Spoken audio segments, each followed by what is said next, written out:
So depending on how you like your preserves, if you put it in a blender, you're going to have larger chunks like that. Some people like it even larger.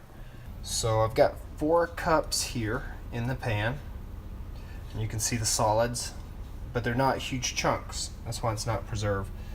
And then I've got 4 cups of sugar, and then that is pectin in a tablespoon. I didn't have a measuring tablespoon. I'm just going to actually use tablespoons. So that's going to be our thickening agent. Now you can make a natural pectin. I'll make a video on how to do that out of green apples. Okay, so now we got this boiling.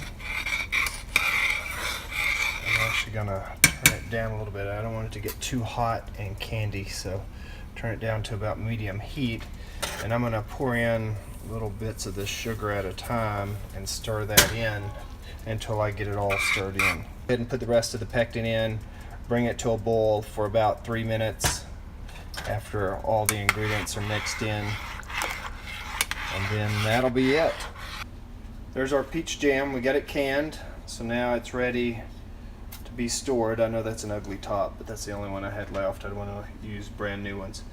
So it made, looks like what, that's a pint. So 2 pints and 4 ounces. And so I've taken the jars out, placed them on a towel so I didn't get my countertop all wet. But you can see this white powder that's formed. That's because I have hard water where I'm at. And that's the reason when I sanitize or sterilize my jars, I don't boil them first, because I don't want this white powder to get inside the jar. So that's why I use the oven. Put it at 275, 250 for the lids and the jars. That way nothing gets inside, so it can't contaminate the jam, jelly, or whatever I'm trying to can.